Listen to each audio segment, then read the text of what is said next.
मित्रांनो, लिसन टू री ॲप्लिकेशन तुम्हाला सर्व प्रकारचे स्पर्धा परीक्षांसाठी आवश्यक असणारे ऑडिओ बुक्स, ऑडिओ नोट्स आणि इतर मटेरियल देखील उपलब्ध करून देते. इयत्ता 12वी भाग 10 भारताचा विदेशी व्यापार म्हणजेच फॉरेन ट्रेड ऑफ इंडिया. प्रस्तावना. 1947 पूर्वी भारत हा ब्रिटिशांची वसाहत होता. त्यामुळे भारताचा विदेशी व्यापार हा वसाहतवादी होता. भारत हा औद्योगिक राष्ट्रांना विशेषतः इंग्लंडला कच्च्या मालाची निर्यात करीत होता आणि तिथून कारखान्यात तयार होणाऱ्या वस्तूंची आयात करत होता. अशा प्रकारच्या परकीय व्यापारावर अवलंबून असल्यामुळे भारताचे औद्योगिकीकरण होऊ शकले नाही. त्यामुळे अनेक स्वदेशी उद्योगांचा ऱ्हास झाला. तथापि दुसऱ्या महायुद्धानंतर ज्या अविकसित राष्ट्रांना स्वातंत्र्य मिळालं त्या राष्ट्रांनी परकीय व्यापाराकडे एक गुंतवणूक म्हणून पाहण्यास सुरुवात केली. अंतर्गत व्यापाराचा अर्थ. राष्ट्राच्या भौगोलिक सीमांच्या अंतर्गत केली जाणारी वस्तू व सेवांची खरेदी विक्री म्हणजे अंतर्गत किंवा देशांतर्गत व्यापार किंवा गृहव्यापार.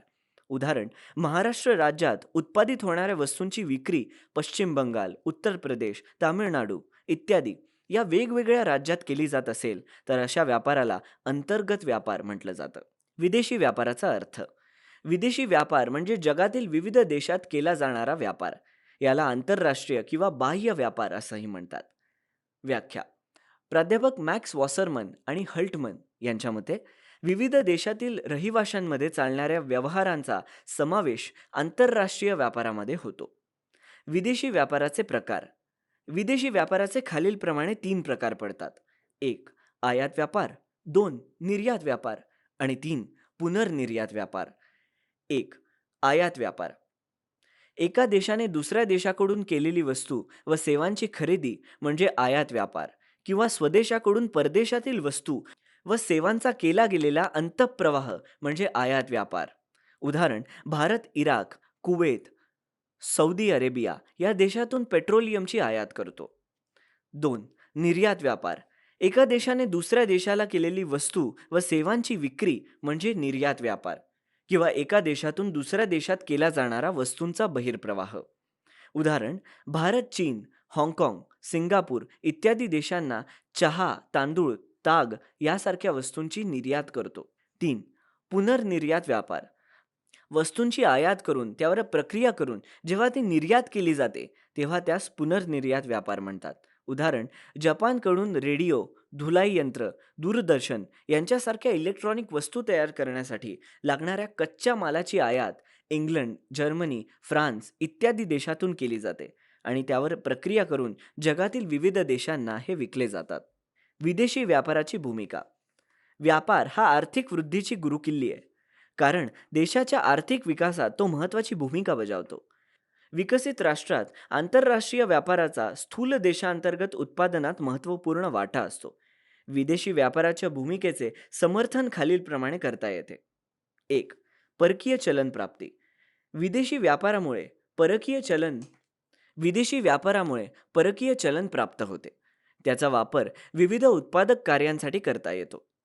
विदेशी व्यापार हा बाजार विस्तारीकरणासाठी आणि उत्पादनाला प्रोत्साहन देण्यासाठी उल्लेखनीय ठरतो. 2. गुंतवणुकीस प्रोत्साहन.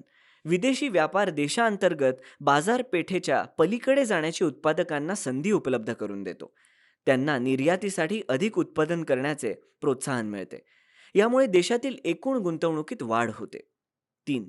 श्रमविभागणी आणि विशेषीकरण. विदेशी व्यापारामुळे जागतिक पातळीवर श्रमविभागणी व विशेषीकरण होते. काही देशात मुबलक प्रमाणात नैसर्गिक साधन संपत्ती उपलब्ध असते. असे देश कच्च्या मालाची निर्यात करू शकतात. अशा प्रकारे विदेशी व्यापारामुळे श्रमविभागणी आणि विशेषीकरण होऊन त्याचा सर्व देशांना लाभ होतो. 4. संसाधनांचे पर्याप्त वाटप आणि वापर. विदेशी व्यापारामुळे दुर्मिळ संसाधने अशाच वस्तूंच्या उत्पादनाकडे वळवली जातात ज्यांच्यापासून महत्तम लाभ प्राप्त होतो. अशा प्रकारे विदेशी व्यापारामुळे आंतरराष्ट्रीय पातळीवर संसाधनांचे पर्याप्त वाटप व वापर होतो. 5. किंमत पातळीतील स्थैर्य. विदेशी व्यापारामुळे मागणी व पुरवठा यांची स्थिती स्थिर राहते. पर्यायाने अर्थव्यवस्थेतील किंमत पातळीत स्थैर्य निर्माण होते. आमचे असेच ऑडिओ लेक्चर ऐकत राहण्यासाठी तुम्ही या ऑडिओसोबतच्या लिंकवर क्लिक करून प्ले स्टोअरवरून आपले ॲप्लिकेशन डाउनलोड करू शकता. 6. बहुविध पर्यायांची उपलब्धता. विदेशी व्यापार ग्राहकांना बहुविध आयात वस्तू उपलब्ध करून देतो. विदेशी व्यापार तीव्र स्पर्धात्मक स्वरूपाचा असल्यामुळे तो गुणात्मक व उच्च दर्जाच्या उत्पादनाची खात्री देतो. त्यामुळे राहणीमानाचा दर्जा हा उंचावतो. 7. प्रतिष्ठा व नावलौकिक. निर्यातदार देश आंतरराष्ट्रीय बाजारात प्रतिष्ठा व नावलौकिक मिळवू शकतात. जो देश निर्यात व्यापारात सहभागी झालेला आहे त्या देशाला आंतरराष्ट्रीय बाजारपेठेत पत प्राप्त होते. उदाहरण, जपान, जर्मनी, स्वित्झर्लंड यांच्यासारख्या देशांनी उच्च दर्जाच्या इलेक्ट्रॉनिक वस्तूंची निर्यात केल्यामुळे त्यांना विदेशी बाजारात मोठ्या प्रमाणात प्रतिष्ठा व नावलौकिक मिळाला आहे. भारताच्या विदेशी व्यापाराची रचना व दिशा. मागील 70 वर्षांच्या कालावधीत भारताच्या विदेशी व्यापाराच्या रचनेत व दिशेत पूर्णतः बदल झाले. भारताच्या विदेशी व्यापाराच्या रचनेची व दिशेची वैशिष्ट्ये खालीलप्रमाणे आहेत. वैशिष्ट्ये. विदेशी व्यापाराची रचना. 1. स्थूल देशांतर्गत उत्पादनाचा वाढता हिस्सा. 1990 आणि 91 मध्ये भारताच्या निव्वळ राष्ट्रीय उत्पन्नात विदेशी व्यापाराचा म्हणजेच आयात निर्यात हिस्सा 17.55% होता. 2006 आणि 7 मध्ये त्यामध्ये 25% इतकी वाढ झाली, तर 2016 आणि 17 मध्ये ही वाढ 48.8% झाली. 2. व्यापाराच्या आकारमानात व मूल्यात वाढ. 1990 आणि 91 मध्ये भारताच्या विदेशी व्यापाराच्या आकारमानात व मूल्यात वाढ झाली.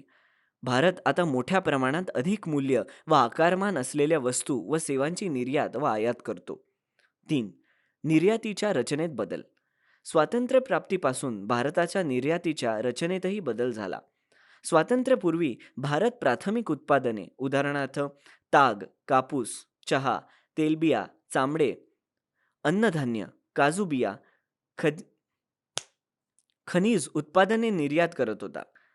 काळाच्या ओघात भारताच्या निर्यातीत तयार कपडे, हिरे, माणके, इलेक्ट्रॉनिक वस्तू, विशेषतः संगणक, हार्डवेअर आणि सॉफ्टवेअर या वस्तूंनी प्रमुख स्थान पटकावलं आहे. 4. आयातीच्या रचनेत बदल. स्वातंत्र्यापूर्वी भारत औषधे, कापड, वाहने, इलेक्ट्रिकल वस्तू यांच्यासारखा उपभोग्य वस्तूंची आयात करत होता. सद्यस्थितीत भारत प्रामुख्याने पेट्रोल आणि तत्सम उत्पादने, अत्याधुनिक यंत्रसामग्री, रसायने, खते, पोलाद इत्यादी वस्तूंची आयात करतो. 5. सागरी व्यापार. भारताचा बहुतेक व्यापार हा सागरी मार्गाने होतो. नेपाळ, अफगाणिस्तान, म्यानमार, श्रीलंका इत्यादी शेजारील देशांशी भारताचे व्यापारी संबंध आहेत. जवळपास 68% व्यापार हा सागरी मार्गाने होतो. 6. नवीन बंदरांचा विकास. भारताला विदेशी व्यापारासाठी प्रामुख्याने मुंबई, कोलकाता, चेन्नई या बंदरांवर अवलंबून राहावे लागत असे. त्यामुळे या बंदरांवर अतिरिक्त भार पडत होता. अलीकडे भारताने या बंदरांवर अतिरिक्त भार कमी करण्यासाठी कांडला, कोचीन, विशाखापट्टणम, न्हावा इत्यादी नवीन बंदरे विकसित केली आहेत. भारतीय विदेशी व्यापाराची दिशा. भारतीय विदेशी व्यापाराची दिशा म्हणजे भारत आपल्या वस्तूंची निर्यात कोणत्या देशाला करतो व कोणत्या देशातून वस्तूंची आयात करतो. अशा प्रकारे व्यापाराची दिशा निर्यातीचे अंतिम स्थान तसेच आयातीचे प्रमुख स्रोत यांचा निर्देश करते. स्वातंत्र्यपूर्व काळात भारताचा बहुतांशी व्यापार ब्रिटनशी होत असल्यामुळे भारताच्या विदेशी व्यापारात इंग्लंडला प्रमुख स्थान होते. परंतु स्वातंत्र्यानंतर भारताचे इतर अनेक देशांशी व्यापार संबंध प्रस्थापित झाले. आता अमेरिका हा भारताचा प्रमुख व्यापारी भागीदार असून त्या खालोखाल जर्मनी, जपान, युनायटेड किंगडम इत्यादी देशांशी भारताचा व्यापार होतो. भारताच्या विदेशी व्यापाराचा कल म्हणजेच 2001 पासून उदारीकरणानंतर भारताच्या विदेशी व्यापारात अनेक पटींनी वाढ झाली. आयात निर्यात वस्तूंबाबत भौगोलिक क्षेत्रातही संरचनात्मक बदल झाले. सद्यस्थितीत प्रमुख वस्तूंच्या बाबतीत निर्यात कल. 1. अभियांत्रिकी वस्तू. अभियांत्रिकी वस्तू निर्यात प्रोत्साहन समिती EGEPC अहवालानुसार 2017-18 मध्ये भारताच्या एकूण निर्यातीत अभियांत्रिकी वस्तूंचा हिस्सा 25% इतका होता. प्रामुख्याने वाहतुकीची स्वयंचलित व स्वयंपूर्ण उपकरणे, यंत्रसामग्री व साधने यांचा समावेश होतो. 2010-11 ते 2014-15 या काळात वाहतुकीच्या उपकरणांची निर्यात 16 अब्ज US डॉलर्सपासून 24.8 अब्ज डॉलर्सपर्यंत वाढली. 2. पेट्रोलियम उत्पादने. 2001-2 सालापासून भारताच्या तेल शुद्धीकरणाच्या क्षमतेत महत्त्वपूर्ण बदल झाला. त्यामध्ये भारत पेट्रोलियम शुद्धीकरण उत्पादनाचा निर्यातदार म्हणून गणला जाऊ लागला. सन 2001 मध्ये भारताच्या एकूण निर्यातीत पेट्रोलियम उत्पादनांचा 4.3% इतका हिस्सा होता. 2013-14 मध्ये झपाट्याने म्हणजे 20.1% इतकी वाढ झाली. आमचे असेच ऑडिओ लेक्चर ऐकत राहण्यासाठी तुम्ही या ऑडिओ सोबतच्या लिंकवर क्लिक करून प्ले स्टोअरवरून आपले ॲप्लिकेशन डाउनलोड करू शकता. 3. रसायने आणि रासायनिक उत्पादने. गेल्या काही वर्षात निर्यातीत महत्त्वाच्या वस्तू म्हणजे रसायने व रासायनिक उत्पादने यांनी महत्त्वाची कामगिरी बजावली. एकूण निर्यातीत यांचा वाटा 10.4% इतका होता. 4. रत्ने आणि दागिने. भारताच्या निर्यातीत रत्ने आणि दागिने यांचे महत्त्वपूर्ण योगदान आहे. 2014 आणि 15 मध्ये एकूण निर्यातीत यांचा हिस्सा 13.3% इतका होता. 5. कापड आणि तयार कपडे. 2014-15 मध्ये भारताच्या निर्यातीत कापड आणि तयार कपड्यांचा वाटा 11.3% इतका आहे. वास्तविक पाहता भारत हा कापड निर्यातीच्या बाबतीत संपूर्ण जगामध्ये अग्रस्थानी आहे. आयात कल. 1. पेट्रोलियम.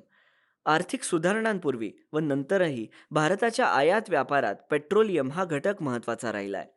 1990 ते 92 मध्ये एकूण आयातीत याचे प्रमाण 27% इतके होते, तर सद्यस्थितीत ते 31% इतके आहेत.